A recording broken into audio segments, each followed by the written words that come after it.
Здравейте, скъпи приятели! Аз съм Габи и това е Габи Тек. Добре дошли в още едно мое видео. Ако сте нови тук, ще ви помоля да погледнете старите ми видеа и ако си харесате нещо, може да се абонирате и да харесате видеото, което сте гледали, а също и това видео.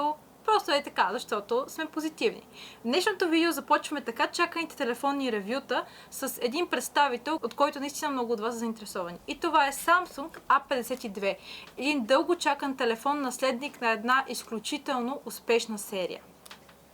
Но този наследник идва с множество екстри, които го подобряват от предшественика си, които ще разгледаме в това видео. Освен това имаме и две опции. 5G модел и нормален модел. Като 5G моделът има още малко дори добавени неща от този, който е нормалният. В мен е черната версия. А преди да започнем, само исках да ви подсетя, че този телефон струва 650 лева и няма да повярвате за тези пари какво получавате. Нека да го разопаковаме и да започнем.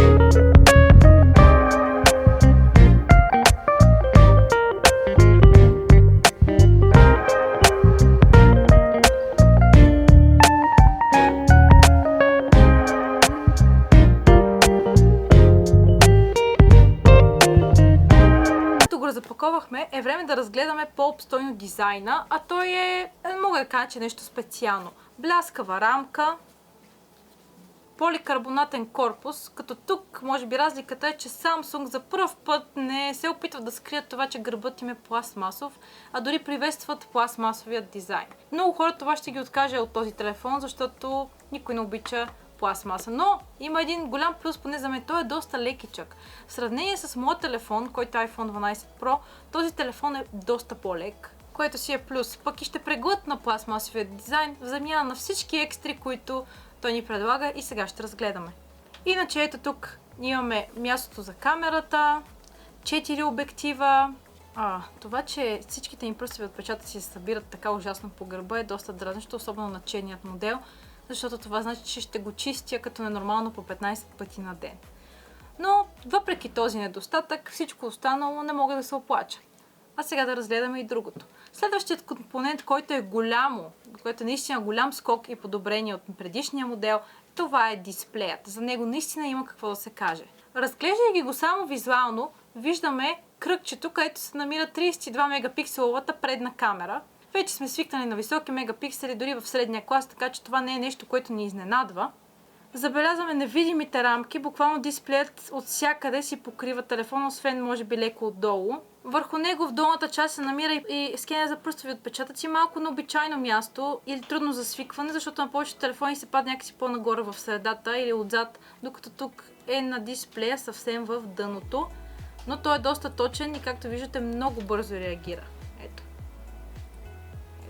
Реално това не е специалното на дисплея. Специалното на дисплея е нещо съвсем друго, а това е честотата на опресняване. Моделът, който не е 5G, идва с 90 Hz честота на опресняване. Samsung са едни от първите, които въвеждат високата честота на опресняване в средния си клас телефони, а това наистина е похвално. А версията с 5G има цели 120 Hz, а това вече си отива към флагман, дами и господа. Иначе сам по себе си дисплеят е Super AMOLED Full HD Plus дисплей, над 400 ppi и яркост до 800 нита. Това ни гарантира наситени, дълбоки цветове, особено черното. Знаете как са Super AMOLED дисплеите. И всичко това по защитата на Gorilla Glass 5. Какво повече да искаме? Единственото нещо, което преди не харесвах на AMOLED дисплеите и може би не знам дали продължавам да не го харесвам, е, че един приятел имаше Samsung, да кажем на времето беше S10 или нещо, той се отчах пък на времето, това беше преди 2-3 години. И на него му изгоряха пикселите и изглежда така, нали знаете, стриирано, доста неприятно, но не мисля, че тук това ще го има. Все пак технологията вече се подобрява все повече и повече. А за честотата на опресняване, разбира се, по-високата на честота на опресняване ще гори повече от батерията, затова имате опции, къде си настройте на 60, 90 или 120 Hz от менюто. Или на 60 и 90 Hz, съответно при нормалният модел. Освен вече споменатите екстри, имаме и още няколко режима, като например Eye Comfort Shield, който контролира цветовата температура спрямо околната и по този начин дисплеят не дразни очите ви, разбира се, съответно намалява и синята светлина. Нали, Eye Comfort Shield. Не мога да се оплача, движенията наистина много бързо реагира. Склонна съм дори да кажа, че по-бързо от моят телефон. Частота на опресняване подпомага и това, когато имаме 15 000 отворени страници и телефонът не забива. А сега да поговорим малко какво има под капак. Samsung са заложили на техните Exynos, а имаме Snapdragon 720G, един процесор, който сме разглеждали преди. Той е направен по 8 нанометрова технология, 8 ядра, като имаме 2 мощни и 6 енергоефективни. Този точно модел идва с 128 ГБ вътрешно хранилище и 6 ГБ RAM. Разглеждайки уникалния дисплей и страхотната конфигурация с този добър процесор, и включително и богатството от RAM, памет и вътрешно хранилище, това ни говори, че този телефон ще се справя отлично на гейминг. И разбира се, ние ще го тестваме. И преди сме тествали телефон с 720G, но този се очаква да е дори по-добър заради екстрата неща, които са добавени.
След като сами се убедихте в това, че геймингът върви идеално, е време да споменем и разбира се и малко за софтуера и моят най-любим компонент след дисплея — камерата.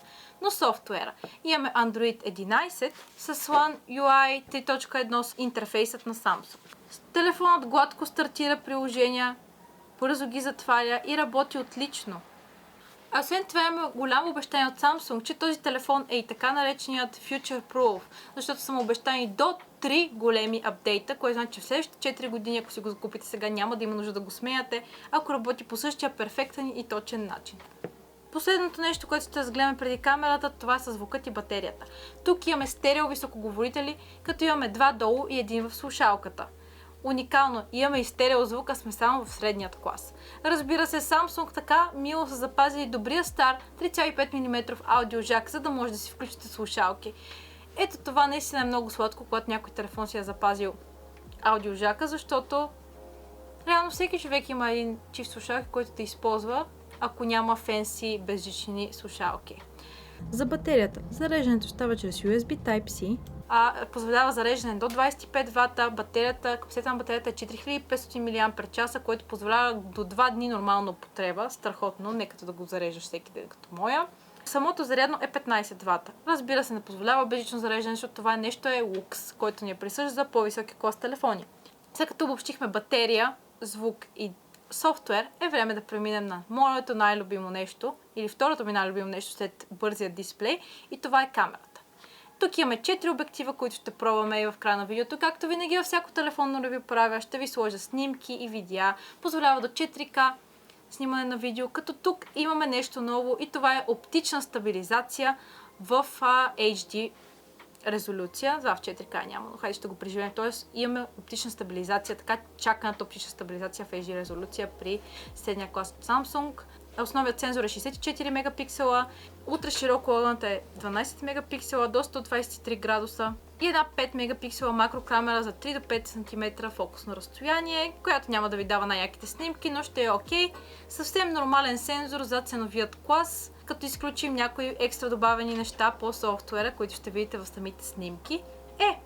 Определено ми харесва. А сега да пробваме камерата в действие с моята любима компилация от снимки, където винаги поставям в края на всяко видео. Ако вие още сте тук и гледате това видео, го харесайте и може да кажете в коментарите, бихте ли си взели такъв телефон. А сега да снимаме.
Като заключение ще кажа, че Samsung A52 е един страхотен телефон за своите до 650 лева, защото не знаете навсякъде варира цената.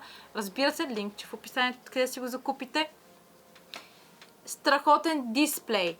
Камерата абсолютно нормална и окей за ценовия клас. Не може да очаквате нещо от типа на S20 Ultra камерата, разбира се, но това си е супер за парите.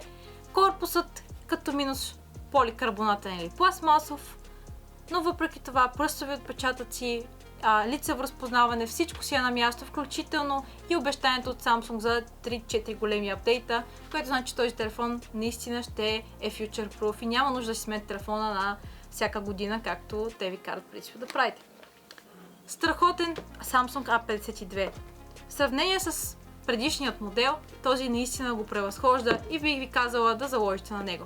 Ако вие гледахте това видео, е време да го харесате и да се абонирате с камбанката, а също така може да ми кажете кой телефон бихте искали да видите в следващите видеа. Благодаря ви!